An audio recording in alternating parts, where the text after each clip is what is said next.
content you're about to hear may be graphic in nature. Listener discretion is advised.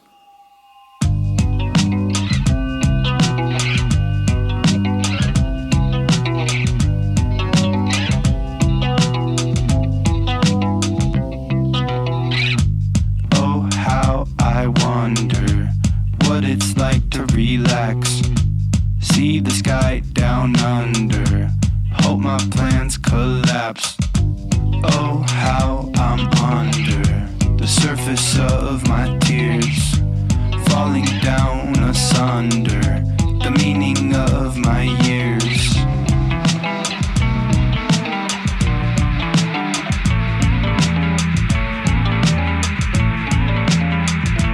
This is True Crime XS. I pulled two cases that have sort of updates. We didn't cover these before, but they had caught my interest, and so I kind of kept up with them a little bit. One of them is, I'd say it's more recent. Another one is not, and it comes up some time ago.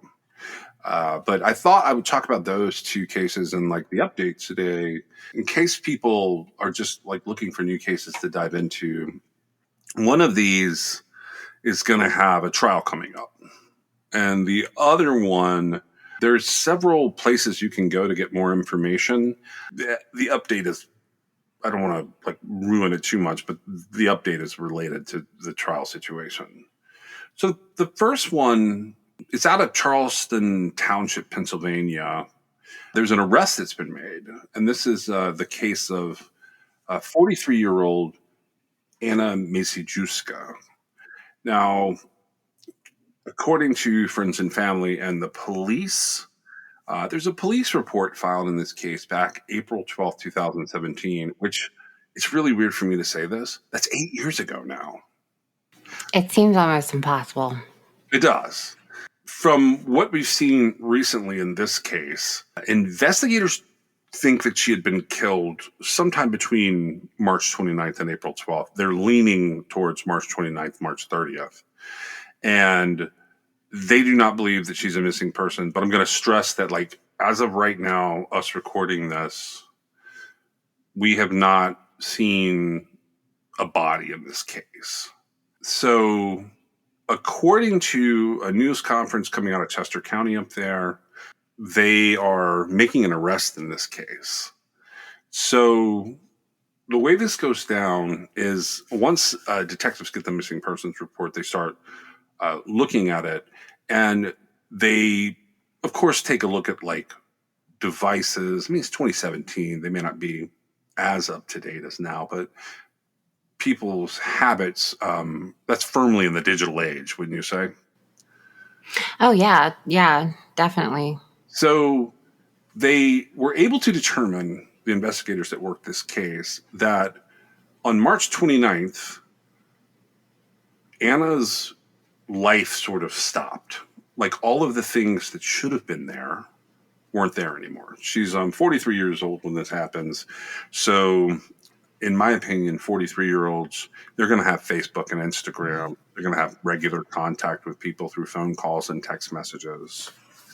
Especially if that's their pattern of behavior, right? Right. That's the key to it, is whatever they were doing from forever ago up through March 28th should match what they do March 29th, March 30th. Even if they have a change in lifestyle, there's going to be traces of them. Right. And you know what's interesting is that's just long enough ago that I can't really place it in time and space, whether it was apparent that was being used. Right. As far as, it used to be no body, no crime. And now it's when a person has disappeared and their normal pattern of behavior, a lot of it having to do with technology use and social media use has changed. There's a lot of inferences that can be drawn. Yeah, there is. And I mean, ultimately, the telematics of a person's life are becoming a huge, central point for a lot of criminal investigations, and kind of therefore trials, not always just, murder trials, so to speak, but like other parts of people's lives are getting caught up in these Google fence warrants. And you keep a lot on your devices that you don't even realize you have going on your devices. But your search history is becoming a huge deal. Where your phone goes or doesn't go, where your car goes or doesn't go. Some of the things I've seen in car telematics in the last few years have blown my mind. It actually bothers me that my car tracks as much as it does. Right. I also think that there's a huge gap in the information that an expert can glean off of the information versus what a jury understands. Right. Exactly. And I think that gap is widening rather than narrowing. And that's it's fascinating to me because need people who are trained better to explain it, I think. Yeah, I think that'll right itself over time as experts are sort of younger, if that makes sense. Like the people that are late 20s now in 10 years will be very good at presenting things and have enough experience that they know how this works. But I do think there's this sort of glut of experts that are currently appearing in court and have an impressive resume that some of the aspects of those resumes are just irrelevant in terms of how the presentations are going. And then 100%. Then you have the other end, which is these new people that have done all this great work and they have no idea how to talk to a judge and jury. Well, right. And then you'll always have a situation where that communication level between an expert who knows everything and a jury that's going to decide the case. I mean, there's got to be a connect there, right? Right. And I've seen where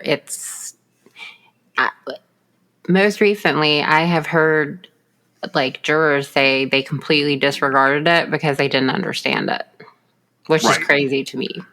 Right. We'll just ignore it because it must be irrelevant if we can't understand it. Which is, it's obviously not irrelevant. It's highly relevant. And to me, data is direct evidence, right? It is. Data is direct evidence. It's not circumstantial. Exactly. And so to me, I feel like that is another one of those sort of anomaly. You're right. It probably will right itself exactly like you said, but it's just sort of in the meantime when we see it happening, it's very frustrating. Well, another thing that goes on in the background of these type cases is courts have to rule. And until courts start ruling on, what things are pertinent related to criminal defenses or criminal prosecutions, which we're there. I mean, you and I have watched trials over the last 15, 20 years where Google Maps became relevant, text messages became relevant. In just the last 2 or 3 years, we've watched how Apple Health data and Google Takeout and Facebook Takeout are very relevant parts of investigations. It's interesting what investigators choose to focus on because sometimes I'm like, wasn't there more than this? Because it seems like there should have been based on what they're presenting in front of us. Exactly. Yeah. And so in this case, Anna is married. She was married to a man who was a little bit older. He's 52 and she's 43 back in 2017. Her husband's name is Alan Gould. Now, Alan Gould, Gould, he is put in an interesting predicament because police come to talk to him in April 2017. And he's not the first person to report that Anna has gone missing. He's sort of forced into filing a missing persons report because Anna's coworkers were like, where is she? They asked very early on. And I think that makes a big difference in a criminal investigation when the people who are in your life call attention to the fact that something has happened. And I know it's always a bad sign if the husband or the significant other doesn't make the report. I think it is. I think it can feel like when it's going on, because I've had to do this, and it's weird. Like when it's happening, it feels a little busybody-ish. It really does, yeah. Like you don't want to be the guy that's like randomly reporting someone and they end up getting in trouble. But sometimes you kind of have to do that. And I think the way this goes down, kind of reading between the lines here, is there's a welfare check done. And Alan Gould has a story. his story is that he hasn't seen Anna since April 10th. Now, remember, her life kind of stops on her devices and like work and everything from March 28th into March 29th. And then now we're several days later, almost 2 weeks later. And Alan Good says, look, I don't know what happened. She left the house. I couldn't tell you what's going on. So police say that on April the 10th, Anna's car was found about 2 miles away from the home that she shared with her husband and their son. Now, when they go to look at the car, they're able to get all this information out of it because it's 2017, relatively timely car. And what they're able to determine is it definitely did not move on April the 10th. So... And that's when he says she left. That's when she said that she left the house with that car, and that's why that car is parked where it's parked, according to him. So if that's a story, that's something he clearly did not realize that they would be able to recognize, right? Right. And so now they're putting out information 8 years later, and we're getting a much clearer picture of this. And by the way, if you want to read more about this is just beginning. This story is really just coming together, even though it's been covered over time by 6ABC. So 6abc.com, they have like a action news section and they have a true crime news section. And they have multiple episodes in there if you want to go learn more about how this case is unfolded. There are older things to go look at where they've done, sort of long form. I would say YouTube is the best place to watch their long form because you can see, where it's been published. The older ones, in my opinion, it's a little better because when you get closer and closer to any kind of arrest or a trial, I think a lot of information gets sort of dumbed down. But when someone is still missing, a lot of facts are put out there in terms of trying to get the attention of the public. And really what they were doing along the way was looking for Anna. So one of the things that came out from the district attorney in this news conference that 6ABC sort of elaborates on is that investigators say on March the 30th. So her life stops kind of March 28th, doesn't pick up again March 29th. We have some interesting digital information on March the 30th, and that is Anna's father gets a text message that's from her device, and it's wishing him a happy birthday. But one of the things that's kind of left behind is the message is kind of garbled. Grammar-wise, it's incorrect. Now, Anna, you might have guessed from Macy Juska, the last name, she grew up in Poland. Her Polish was perfect. So this message that's sent to her dad wishing him happy birthday is in Polish, but it is a terrible syntax and grammar of a happy birthday message. And investigators decided it seemed like it was out of character, and they used that to get more information. And according to the district attorney, what they were able to determine was that this message had been crafted by someone going on Google Translate.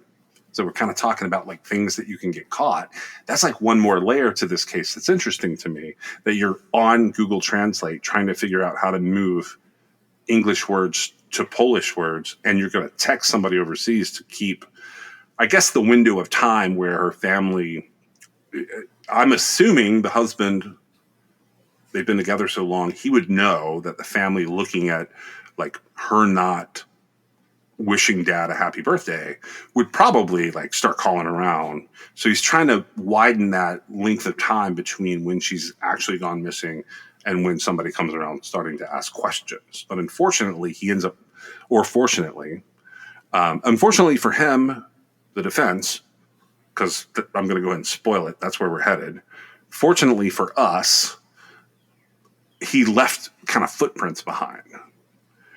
So this case never really goes cold in terms of the investigators. There are interviews conducted over a total of 8 years.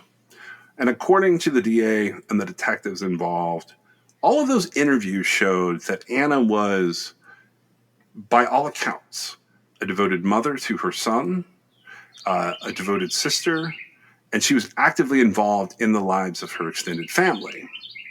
So he said there's nothing to indicate that she would stop corresponding with her family. And they certainly did not find anything to indicate that she would stop spending like money to go visit them. I know you have family overseas, and like that's a whole planning thing that you go through where you orient part of your life around the planning of, the saving for, and the execution of trips overseas to go see them, and vice versa, right? Exactly. Yep. So all of that had stopped back in March, and essentially the DA could not find any sort of reason that Anna would have abandoned her son. So what we're getting to here is that Alan Good, in 2025, on this old case, he's now been arrested. So this is 8 years after Anna goes missing. Alan Gould is charged with first and third degree murder, abuse of a corpse, false reports, and a slew of other offenses here. What we're learning from the press conference announcing his arrest is because they ask, some of the reporters are asking about motive. Now, it looks like Anna had gone out and hired an attorney to start plotting for a divorce and for a custody situation. So they had executed a search warrant on the home in 2017. And it took them 8 years to build a pretty rock solid case. There's a cadaver dog along the way, so that's going to show up at trial, that showed alert behavior to human remains in an area on their property. There was a check found, according to the search warrant return, that had a $75,000 check. There was a $75,000 check found that Alan Gould, he appeared to be making out to his attorney with the memo line, quote, "trial defense if needed." Court documents also showed that in June of 2017, Alan started using burner phones to communicate with his sister. And the reason that he was telling people he was doing this is he believed that his phone had been bugged. Which is weird. Yeah. So there's an affidavit in this case, and like I said, 6ABC has it up, just to give credit to some of the people that are working on it at 6ABC. Looks like over the years we've had Annie McCormick, John Paul, Caroline Goggin, and Annie McCormick, it looks like she's like kind of the lead on all of this. They've done a fabulous job. That's a really good starting point if you want to go find a source for what's happening. Did you see where, when I was looking into this case to record about it, did you see where he was he was the only person of interest to begin with, right? Right. And so, like, I don't know if it was the first announced, but I saw things back in 19 where they were announcing, like, he's person of interest, suspect, and however that progressed. Yeah, I saw some of it. It just took so long. I know, and that's what I was going to ask you about. What do you think of that? That, like, it would take, because, there's a couple of, like, sort of run-of-the-mill things, like factual things that are happening here. The last person to see somebody that has gone missing who doesn't reappear, there's most of the time they have some knowledge about it. If they're not responsible, usually they are responsible. In cases, and I don't know what the percentage is, but it's very high. It's almost always the significant other, unless there's some other outlying factors that they didn't seem to be relevant in this case, right? Yeah, one of the reasons I brought this case up is because I'm really interested to see if it actually goes to trial. Because of that, I think it's a trend that we're seeing. So you and I, over the years, have talked about, and at different points of time, like we've sat down and physically watched domestic violence homicide trials in different jurisdictions and in different types of live streaming. I don't know if you and I have seen the same amount of them, and I don't know which way that would skew, but I remember there was this point in time where the statistics were weighing on things in such a way that, like, pretty much the husband would just get arrested. If not right away, definitely within a year or so of the crime. And there's been a series of those where I think all this technology we're watching, like, sort of muddied the water for prosecutions and defenses as to like how these were happening. That's really interesting, and you're probably right. And some of the things, like, because I'm thinking to myself, if there had been an outlying circumstance, there wouldn't have been a check for $75,000 to the attorney saying in case it's needed for a defense. Right. Right. And then, like, the burner phone issue, not reporting her missing until somebody else brought it to authorities' attention first. And all that. And then, her car wasn't cranked on the day he said she drove off in it and never came back. That means it was gone before then, right? Right. And so, or after. I mean, it just was, the car wasn't cranked that day. So it completely undermines the story, right? It does. And so I wonder, so you're saying basically, like, in the defendant's favor, any defendant's favor, they're taking longer to actually make sure they've got a good case, right? I think that's part of it. Right. And so, there's nothing wrong with that. But I do think that this was a long time. It is. It's an unusually long time. In this affidavit, there's a couple things, and then I want to come back to this exact thing about the long time part. The affidavit alleges that Alan Gould had clicked on different Twitter pages that directed him to websites. So this is not searches, because we've had cases where Google searches were a huge deal.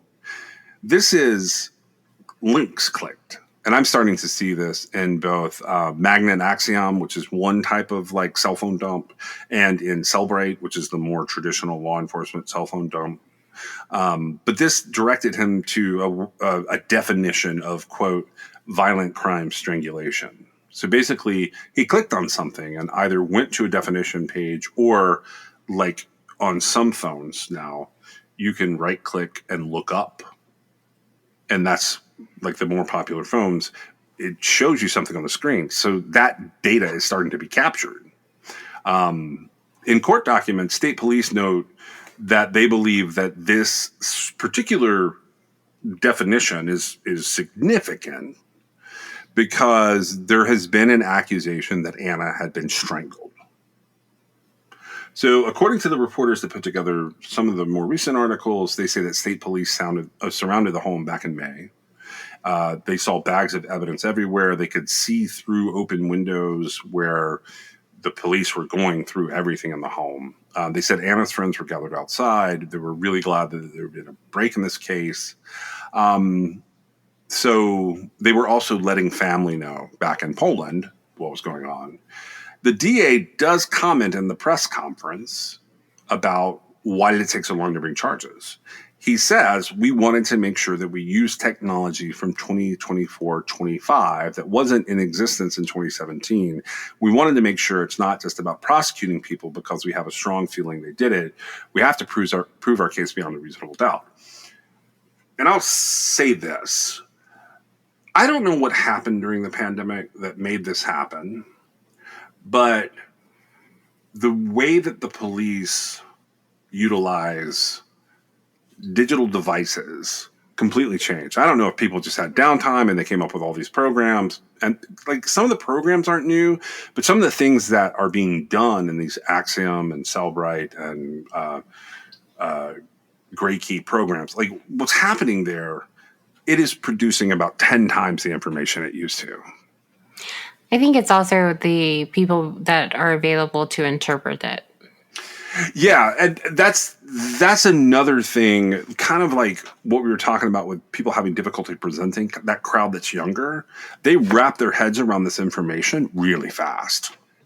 Yes, they definitely do. And that's I think that is the leading path in why it has become, like, so much more relevant. Like I had mentioned, the Action News has been covering this. So they did put out an Annie McCormick article on 6/25, so June 25th of this year. And this one kind of summed up what's going on in the case currently. It says 8 years after the disappearance of Anna Macy Juska, the man now charged with killing her will go to trial. This is according to a district justice or judge who is named James Kowaleski. He ruled this week, in fact, the week of the 25th. Basically, they're saying here, with the different offenses he's charged with over the course of a 2-day preliminary hearing, that the evidence presented before this justice was enough. They did say it appeared largely circumstantial. You and I are on the fence of like how that works, because if they've got all this digital evidence from back then, it could be circumstantial. But we feel like that's more direct evidence today. I also feel like like for example, in this case, he said she left on April the 10th. Yes. And like, unless she left in a different vehicle or whatever, I feel like data, like right off the vehicle that directly contradicts that. I feel like that is direct evidence. I feel like that too. Well, it contradicts a factual statement he made, right? Yeah. And so I do see where, like, in some situations it could be circumstantial, but I also think that when it directly contradicts something and it's data, which is like data means like, regardless of who you are, when you're looking at it, it's subject to interpretation, but only a little bit. Right. Otherwise, it's just facts, right? Like, because the car computer system, it doesn't know why you're looking at it. It's not going to skew it in favor or against you, right? Right. It just is what it is. Now, granted, you've got to be able to interpret it, and you've got to be able to teach that interpretation to jurors if it gets to that point, right? Yeah. But other than that, I mean, it is what it is. So I do understand that, you know, there's not her blood, there's not DNA, but to me, I feel like, especially going forward, the smarter these experts are getting, this kind of stuff is going to lean more towards the direct evidence as opposed to circumstantial. But I also understand that a limited understanding of it could limit it to being considered circumstantial, right? Yeah. Well, so it says that in this 2-day hearing, a lot of state troopers came in for this. So the state police in Pennsylvania were the ones who did the searches back in 2017. They mentioned that there's blood samples from Anna's Audi. That's the car in question. Some of the blood samples that they were able to recover from the car showed her husband's profile, like as far as DNA goes. And they testified that the samples were small and that there was not enough for them to detect a second DNA profile, meaning Anna's blood, I think is where they were headed. He had a lot of time to clean up the situation, though. He did. That's one of the things they point out, is that the car was extensively cleaned prior to them getting a search here. And we get a little more information than we had in the previous May setup when they were arresting him. It says that the handler of a canine tasked with detecting the scent of human remains alerted to that portion of the back of the property, but also to the trunk of Anna's car. Troopers testified that there seemed to be a blue tarp missing from their house, and a neighbor reported seeing Alan Gould outside cleaning a tarp off sometime in that time frame that they're looking at. And they were able to give us a little more information about that time frame. They said that based on analyzed computer, cell phone, and vehicle data, Anna was searching for flights to Poland in March. And she was specifically timing it where she was going to be going over to see her father for his birthday. Her complete digital footprint seemed to come to a halt early March 29th. They were able to give examples of things that had been going on in the weeks and months prior. And that was that in Anna, now this is evidence from Anna, in her internet searches, she had been looking for information about divorce, about depression, about suicide prevention, and about emotional abuse. And text messages between her and her friends and her and up to and including her husband, family, showed some form of a disintegrating marriage. Coworkers, friends, and family also testified that Alan Gould did not seem to want to contact police about the disappearance or to search for his missing wife. Her family stated in Poland they could not get her on the phone after March 29th and that they had already hired a private investigator to start looking into things. She was officially reported missing April 12th, 2017. And according to that missing persons report, Alan Gould said she was last seen driving that blue Audi to work April 10th. Now, keep in mind, Anna's coworkers had already started talking about this and reported her missing. The Audi is discovered near their home weeks after that happened, and that makes me think, although I didn't hear the exact dates, that makes me think they reported her missing like kind of the first time she didn't show up for a shift. Exactly. Yeah. Well, the first or second, right? Yeah. If you've got an employee that's worked any amount of time and they always come to work and then suddenly they're not there with absolutely no explanation, Yeah. you might let it slide one time, but the second, you may not even let it slide the one time, especially if you can't get a hold of them. Right. But definitely not, a day or two in, you're going to be calling somebody. Yeah, and that seems to be what they did here, which is smart. Like I said, that can feel a little busybody-esque when it first happens. It does not seem to be the case here, but Well, the key is not hearing from them, right? right. Because if somebody's, deathly sick and they can't make it to work, but then you call them and they're like, "Oh, I'm sorry, I was deathly sick," right? Like that explains it away. The longer it goes without an explanation, if the person is somebody who has their schedule in life is that they go to work, right? I mean, if it's somebody that blows work off consistently, usually you don't keep the job long, right? Yeah. But I've never seen how old her son was. I always get really concerned. Like, I mean, I don't know this family.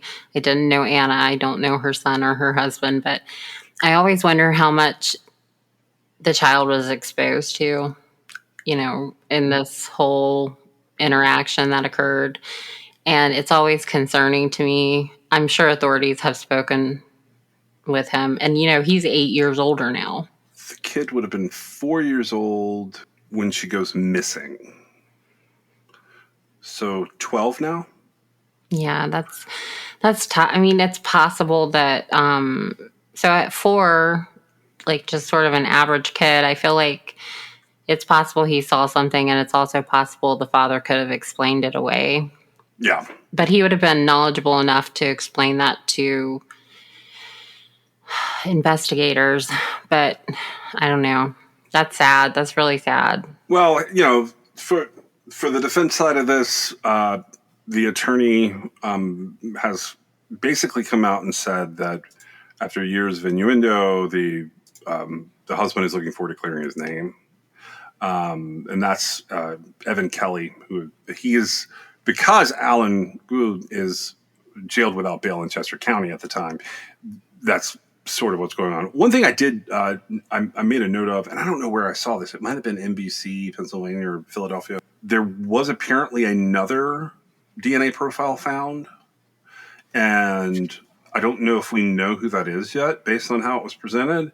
And the way that they get to that TARP is that some point in time they had a receipt or a rewards card purchase indicating that Alan Gould had bought 3 of the same blue tarps, and one of those was nowhere to be found. I find that really interesting. I'm sure that they drew a conclusion that made sense to them. But to me, and I don't know about you, I think a deep dive into my life could find the purchase of a lot of tarps, and a lot of them are no longer around. Yeah, I would just wanted to mention them because I put notes down. There was another aspect of this that was interesting to me, and that is they didn't come out and say this, but they indicated with records that they had been looking for basically use of her passport. They wanted to see, had she done something sneaky with a passport and maybe, left the country, gone to Poland. This is someone who traveled internationally after all. And they indicated that they did not find any of the things they expected to find, even based on her own travel history. And that's complex in 2025 to travel without at least getting your passport scanned and leaving a record, if not Right. impossible. Well, I was gonna say, I've traveled to different countries, and while I'm not sure, like I don't recall if like it was actually scanned or not. I know I don't have stamps for everywhere I went because sometimes they're just not stamping things. I've also been inexplicably waived through customs in several countries. And so, in my thought process, I mean, there would be like an airline ticket that linked me to it, right? That's what I always think, is that they're checking the manifest off, and they are like, if it's just a busy day, I think they grab like, couples and families, particularly families that have like small children. I think a lot of times they just sort of get checked off from the manifest. Yeah, that is possible. A lot of my international travel, I did have a small child with me. And I think it's So, between countries. Like when say your first destination is the US and your final destination is China, but you're hitting 3 or 4 places along the way. I think the 3 or 4 places along the way might be more apt to wave you through. sure, yeah, that's possible. And like I said, I don't have a great recollection of where or where not my passport was even looked at, but I guess the plane ticket running sort of along with that would explain it. But I imagine that was part of his story, maybe. Yeah. I think he was trying to link the fact that her dad's birthday was coming up, that like he was basically trying to make it look like she decided to vanish. And I will say that you don't leave a 4-year-old behind. You absolutely do not, especially like going to your father. Because honestly, I mean, I'm in my 40s now. I don't have a 4-year-old, but I have a child. And like my parents would rather see my child almost, right? Yeah. Like, and so it's just not going to be that type of thing, right? Where you would just leave them behind. So they weren't getting along. Now, do you think, from the information we have from the affidavit and the media, do you think that this was a snap, like anger, or do you think there were deeper motives here? Because My guess is it's like money and custody is like what he like. There's probably. I mean, do you want me to be real specific of what I think happened here? well, I'm curious. Yeah. I think as a nosy sort of dude, if that's the way we go, I think you have one of two things. He's either a nosy sort of dude and he comes across evidence that she's had a consultation and starting to either squirrel away money or spending money towards a divorce or something, because they mentioned divorce papers being found in the house. That would make it a snapped moment if he comes across it on his own. Or with her planning to go out of town and she has her work and she has the kid, she could have presented it to him. And I don't know that that would be as much of a snapped moment. So if he finds the papers on his own or finds evidence that she's leaning towards divorce on his own, that might be like an ambush situation. He gets her alone and he just kills her. And that is, to me, a snapped kind of moment. But I do think if she confronted him, that could also lead to a snap. And it could be, it could be that he plotted it a little bit. It doesn't, just off the cuff, it looks like he focused more on cleanup than he did on, like. So that would be a snap. That's what I think. But he's also successfully gotten rid of her butt, which there was a substantial amount of time here between the time that like she disappeared and then they really started looking at, and we're talking like 15 days or something like that. That's a lot of time to clean up and get rid of a body, right? Right. And I guess the age is surprising to me a little bit, because what did you say, he was in his 50s? He would have been 52 when it happened. Yeah. That's a little bit surprising because, in life we learn all these fantastic lessons, right? Yeah. And one of them is, they could have parted ways and gone on about their lives separately. Oh And yeah. you never want to be in a situation where you're with somebody who wants to be divorced from you, right? Yeah. Because like, what are you going to do? Bully them into staying with you or manipulate them into staying with you? Because that's real healthy, right? Right. Of course, he murdered her, or he allegedly murdered her, and she's never been found. But I guess it's just really odd to me because I can't quite wrap my head around, which it happens with people older than in their 50s, right? All the time. But it just seems like such a waste for him to go that route. And I like to think, the reason I ask you was, I like to think it was more of an out of control moment, because certainly any husband and father who thought it all the way through wouldn't do something like that, right? Yeah. I think that there, in different, I don't know if it's consistent in all the states, but different states have the heat of passion defense that's part of like the sentencing. Have you heard of that? Yeah. Yeah. I see it. And it substantially reduces what you could possibly be sentenced to, right? Yeah, it frequently ends up with a voluntary manslaughter or a second-degree murder that might normally have been a second or first degree. Right, and that tells me, right, that this is a human condition that occurs, right, where Correct. people go off the handle, and then they, except most of those cases don't have this missing person element, right? Yeah, most of them, yes. Because it's more of a somebody has died. When the investigation reveals what occurred, it quickly comes out the person responsible for it was reacting.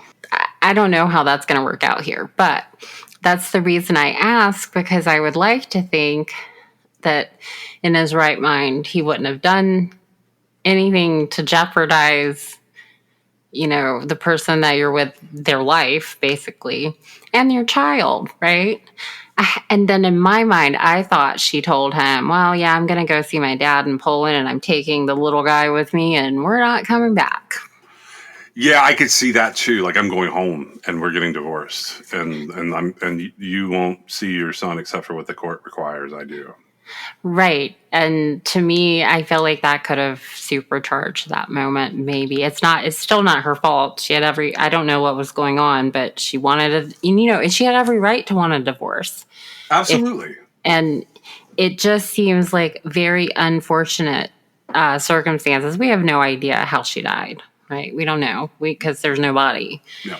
And it seems like that element, along with the fact that she had family in another country, I think that would play a big role in her.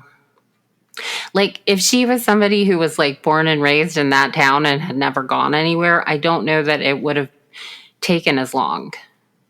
That it might not ever have happened if there's not the international escape element, because we see the other side of this too. And I'm not saying this is what would have happened. I'm just saying we see instances where mothers and fathers sometimes are fed up with their spouse in the United States or another country, and they basically end up in a situation where they're accused of sort of an international kidnapping, because and it goes either way. Like, it could be they were an abuser and they were trying to get away, or it could be that they're an abusive spouse is the one they're trying to get away from. Right. So there's a victim. Right. And so we see that happen. Like, and like, depending on the scenario, like sometimes it's vindictive and sometimes they don't want to be a victim anymore. So like that can also be translated differently. And that could have been a possible outcome of all of this. And that, if I shudder to say this, but like one of the mistakes made here that make me think it's a pretty snapped kind of crime is the kid's still alive. And like if you don't account for that particular element, and I am in no way suggesting that would have made this a quote better crime. I'm just saying, if you're not accounting for that, you have a huge problem.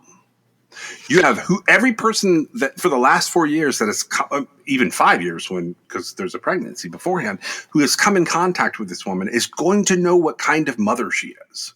And they're going to have opinions. And some of those opinions are going to be positive and some may be mixed and some may be negative. But if you don't know all of those opinions, you now have a huge, huge piece of evidence sitting there with you, living and breathing. Right. I see what you're saying. You're saying not like he would have wanted to kill his son, but to make the element of her actually leaving work, he would have to.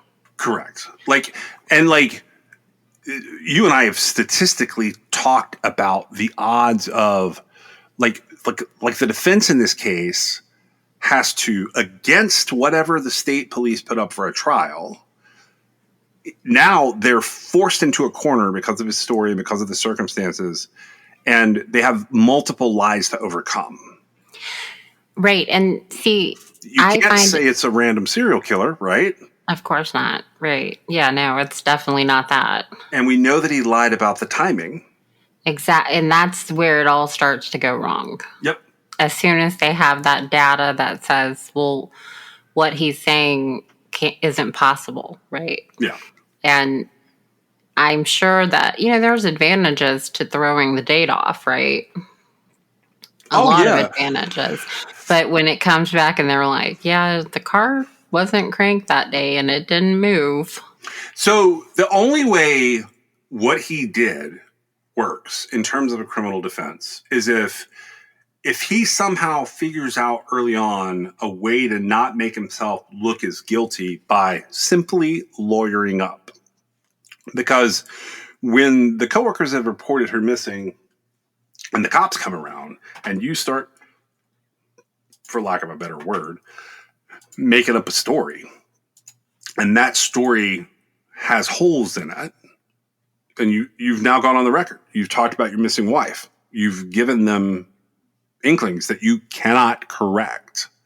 And the biggest one here, the biggest problem here in terms of some kind of a criminal defense is April 10th, he says he saw her drive away to work. And then you have the contradicting element of her entire life stopping on March 29th. So what, you didn't see her for the 12 days in between there?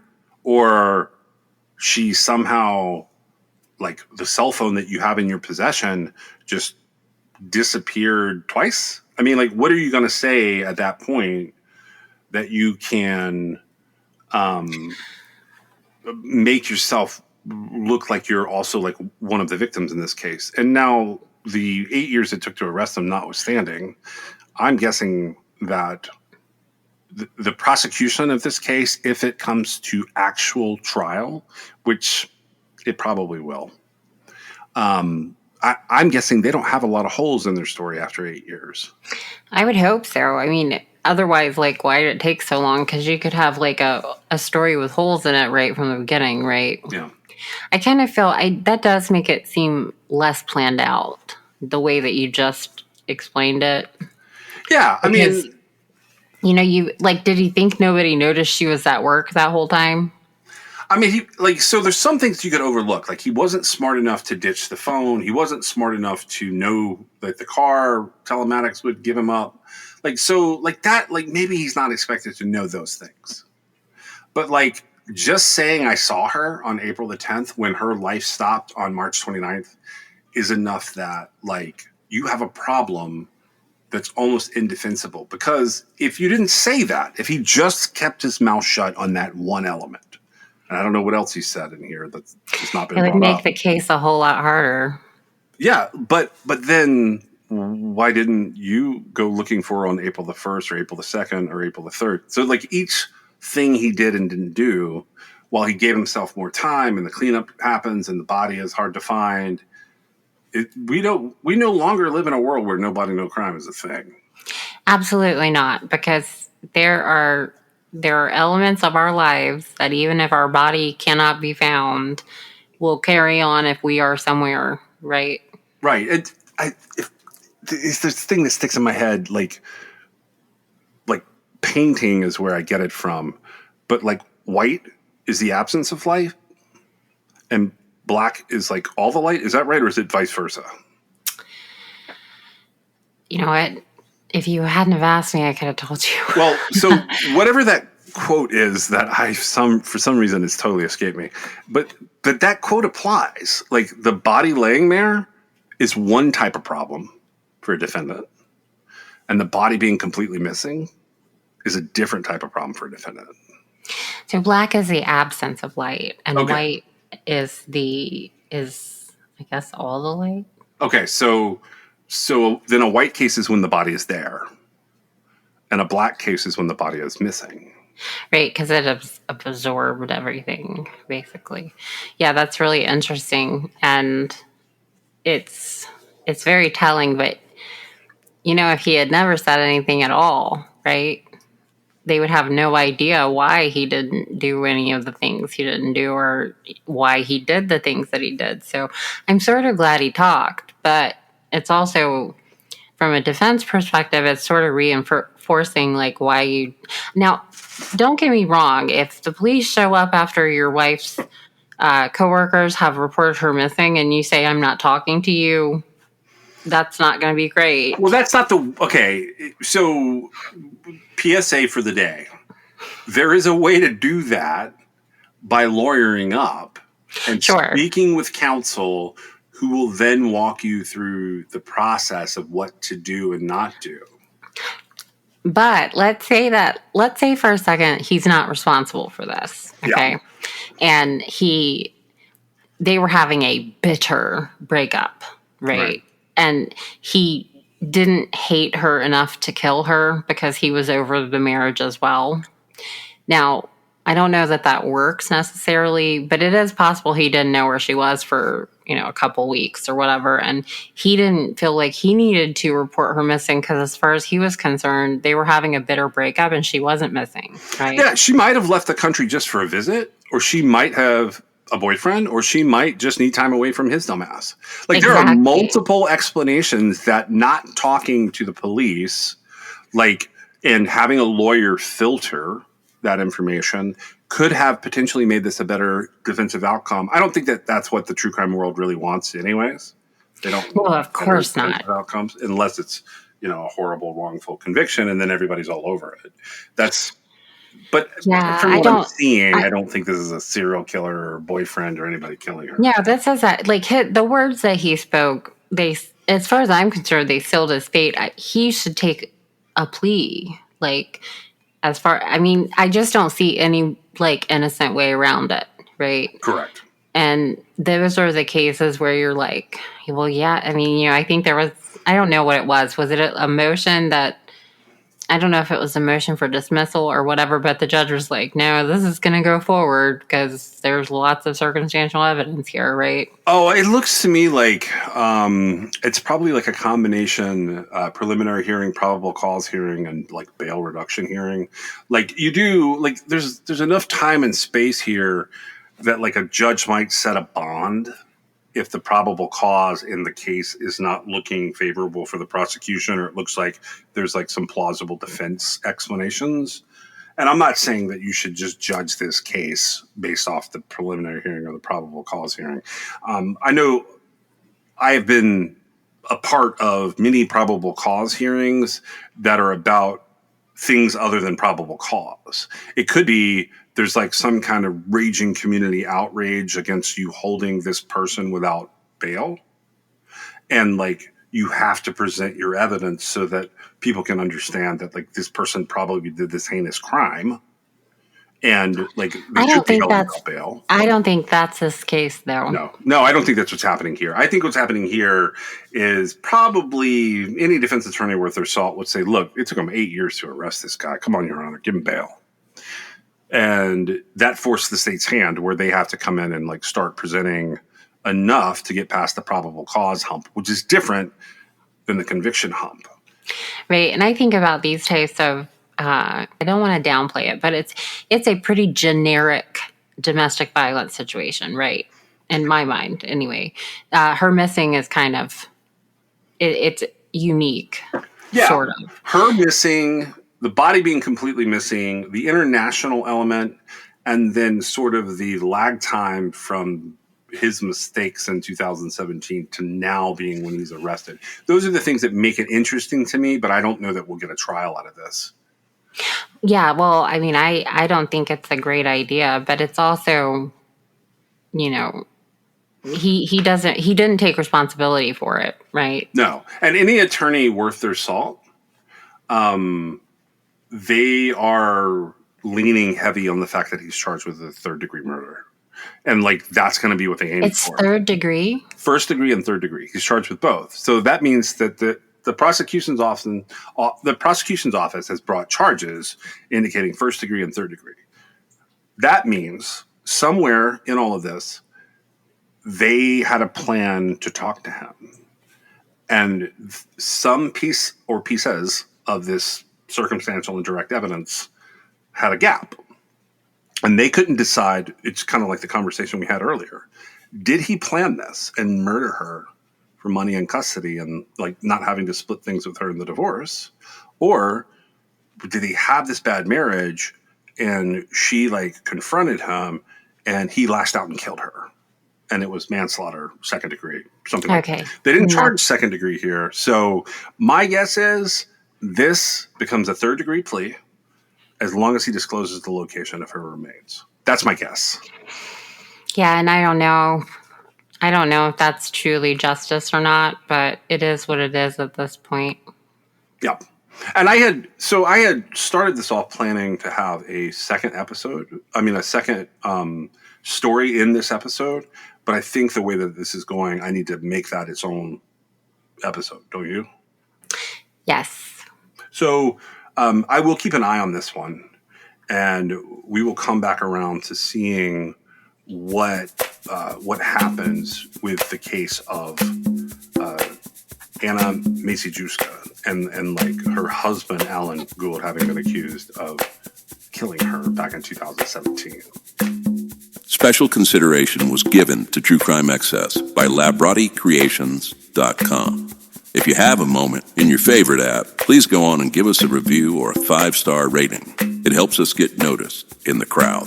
This is True Crime XS. You fall like the stars. I break things like guitars. Thick skin, no scars. We're in trouble, we took it too far. I don't want to go, but it's 'cause I'll disappoint ya. It's all I've ever dreamed of, something I cannot let go of. I hate the competition, this culture's like a gym, and I lost the motivation to get fit in your expectations. True Crime Excess is brought to you by John and Meg. It's written, produced, edited, and posted by John and Meg. You can always support True Crime Excess through Patreon.com, or if you have a story you'd like them to cover, you can reach them at TrueCrimeAccess.com. Thank you for joining us.